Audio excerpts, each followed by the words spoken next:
Hello friends, I welcome you all on this channel of Tuition Time, and today what we are going to discuss is about my personal SSB experience and how the things went for me. Right?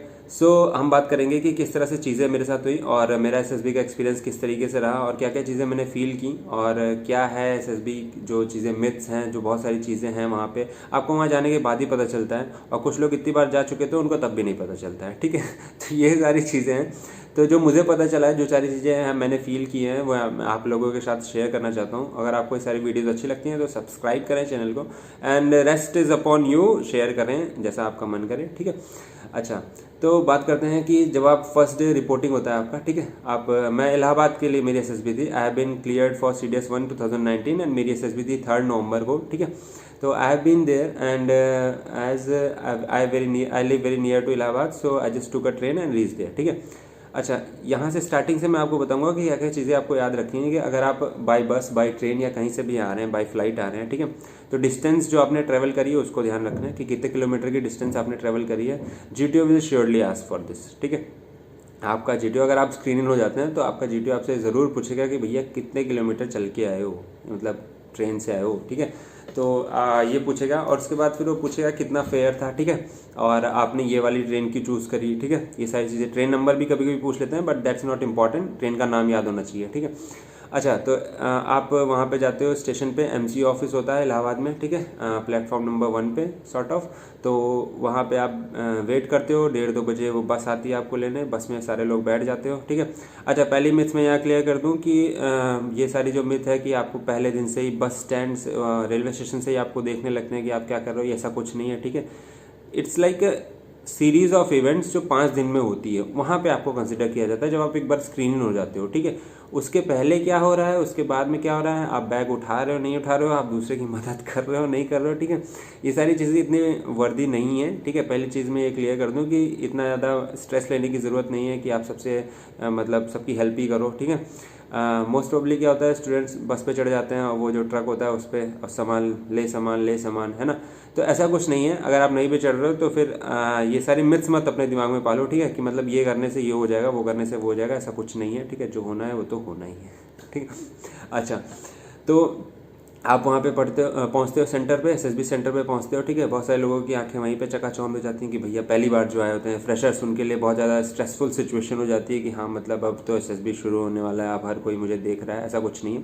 ठीक है, वहाँ पे आप पहुँचते हो तो आपको shade के अंदर रखा दिया जाता है, बैग वैग्स वगैरह। ठीक है, आपको बैठने के लिए बोला जाता है। फिर वहाँ से आपकी 10th की मार्कशीट और जो कॉल लेटर आपको मिला होता है उसकी चेकिंग होती है। तो इस पूरे प्रोसेस में 3 से 4 बज जाता है। फिर जब ये पूरा प्रोसेस हो जाता है उसके बाद फिर मतलब 3 बजे तक तो हो जाता है शायद ये पूरा प्रोसेस, 2 बजे तक। उसके बाद फिर आपको आपका SSB अलॉट हो चुका था। ठीक है, वेदर इट इज़ 18, 11, 34, 19 और 14, तो जो भी है आपका वो उसके हिसाब से आपको बैरक में भेज दिया जाता है, या जो भी मैं कहूँ डॉर्मेट्री। ठीक है, तो वहाँ पे आपको भेज दिया जाता है। उसके बाद फिर आपको दोबारा एक टाइम दिया जाता है 4, 4:30 बजे का, वापस बुलाया जाता है। फिर वहाँ पे आपको चेस्ट नंबर्स दिए जाते हैं। ठीक है, एक फॉर्म फिल कराया जाता है आपसे, कुछ फॉर्म्स होते हैं, सर्टेन फॉर्म्स होते हैं, वो फिल कराए जाते हैं। तो उसके लिए कोई प्रैक्टिस वैक्टिस ज़रूरत नहीं है। ठीक है, कुछ लोग सोचने लगते हैं अरे कौन सा फॉर्म फिल कराया जाएगा, क्या हो जाएगा। ठीक है, तो these are the things which should not to worry about, right. The next thing what happens is they told the time कि नेक्स्ट डे आपका कैसे क्या सीन है। नेक्स्ट डे आपका स्क्रीनिंग होता है, तो आप रात भर वहाँ पे रहते हो। एक दिन का स्टे मैं कंसिडर कर रहा हूँ जैसे कि वहाँ पे रहते हो। उसके बाद फिर मैं इलाहाबाद का बता रहा हूँ। ठीक है, बेसिकली CDS एंट्री का एफकेट में थोड़ा सा डिफरेंट होता है। वहाँ पे सेम डे रिपोर्टिंग होती है, सेम डे टेस्ट होते हैं और बहुत सारे टेस्ट उसी दिन हो जाते हैं कंसिडर। लेकिन SSB में जो IMA या OTA की SSB है तो उसमें ऐसा सीन नहीं होता है। तो वहाँ पे चीज़ें थोड़ी डिफ़िकल्ट होती हैं, डिफरेंट होती हैं, डिफ़िकल्ट नहीं होती हैं, डिफरेंट होती हैं। तो वहाँ पे फिर आपको नाइट स्टे करते हैं। उसके बाद फिर नेक्स्ट डे मॉर्निंग में आपका स्क्रीनिंग होता है। तो चेस्ट नंबर आपको अर्लियर ही मिल चुके होते हैं। कुछ जो रूल्स वो बताते हैं कि चेस्ट नंबर पहन के ही बाहर निकलना है, ये सारी चीज़ें आपको फॉलो करनी होती है। तो अब स्क्रीनिंग की बात कर लेते हैं। पहली स्क्रीनिंग में क्या होता है कि आपको बिठाते हैं। ठीक है, और ब्रीफिंग आपको पूरी मिलेगी, तो उसके लिए कोई दिक्कत की ज़रूरत नहीं है। लेकिन फिर भी आप थोड़ा एडवांस में थोड़ी चीज़ें पढ़ के जाएँ कि वैट में मतलब PPDT में क्या होता है। ठीक है, कैसी कैसी चीज़ें क्या क्या फॉलो करना पड़ता है, ये सारा एडवांसमेंट में करके जाएँ। मेरा जो एक्सपीरियंस रहा है इलाहाबाद का, ठीक है, I been to 14 SSB and 18 SSB twice. So basically picture जो मिलती है वो क्लियर ही मिलती है, थोड़ी सी बहुत ज़्यादा हेजी नहीं होती है एज़ कम्पेयर टू एफकेट। वहाँ पे काफ़ी हेजी पिक्चर होती है। यहाँ पे पिक्चर जो आपकी होती है वो क्लियर होती है। ठीक है, सॉर्ट ऑफ। तो आप आइडेंटिफाई कर सकते हो कैरेक्टर्स को, ठीक है, और मूड्स को क्या है, जेंडर क्या है, तो एक प्रॉपर स्टोरी बनानी है। अच्छा, पीपीटीटी से पहले जो होगा वो आपका ओआईआर होगा। तो मॉर्निंग में ही आपको 6-7 बजे की रिपोर्टिंग जो दी जाएगी, उसके बाद फिर 8 साढ़े 8 बजे से आपका ओआईआर शुरू हो जाएगा। वो कहते हैं 25 मिनट का ओआईआर है, ठीक है, लेकिन ऐसा कोई सीन नहीं है भाई मेरे। आपको 20 मिनट, 15 से 18-20 मिनट ही मिलने वाले हैं, ठीक है। जितना ऑफिसर्स बोल रहे हैं उससे कम ही टाइम मिलने वाला है, ठीक है। ये बात ध्यान के चलो कि भाई मतलब अगर 20 मिनट बोला है तो 15 से 18 मिनट ही बोला है, तो उसी हिसाब से अपनी स्पीड को वर्कआउट करना है ना।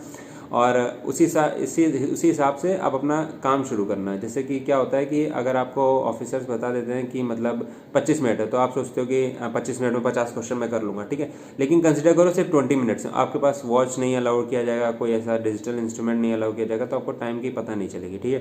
तो एक बार थोड़ी सी प्रैक्टिस अगर घर से करके जाओगे तो ओआईआर में मतलब ठीक है।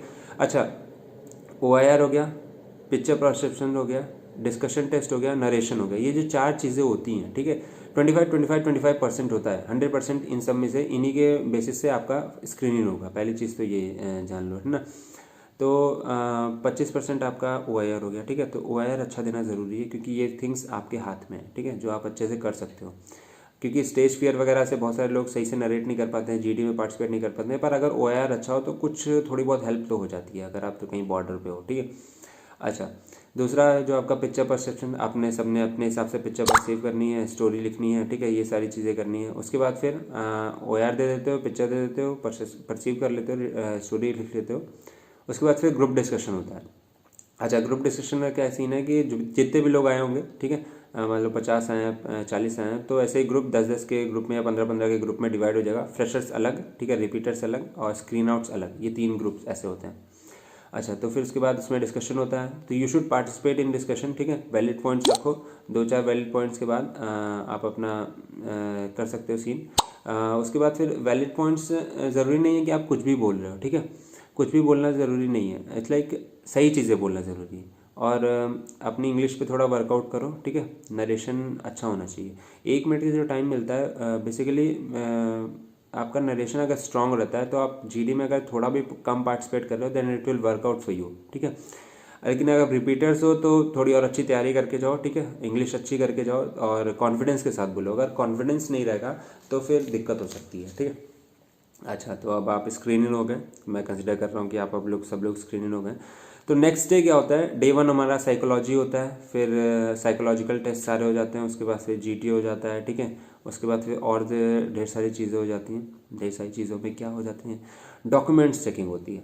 यानी कि जब आप स्क्रीन हो जाते हो तो फिर डॉक्यूमेंट्स की चेकिंग शुरू हो जाती है, आपके 10-12 की मार्कशीट वगैरह ये सारी चीज़ें दी जाती हैं। उसके बाद फिर आपको नए, जैसे आप जो वहाँ पे आपको स्क्रीनिंग वाले बच्चों को जो बुलाया जाता है, नाम बुलाया जाता है कि हाँ ये लोग स्क्रीनिंग हुए हैं, ठीक है। तो इस लाइक चेस्ट नंबर से कॉलिंग होती है। चेस्ट नंबर से कॉलिंग होने के बाद फिर वो आपको नया चेस्ट नंबर अलॉट कर देते हैं और जिनको नहीं हुआ था उनको वापस घर भेज देते हैं। तो ये वाला सीन यहाँ तक हो जाता है, ठीक है। डे 1 में क्या होता है, डे 1 में आपका होता है साइकोलॉजी टेस्ट।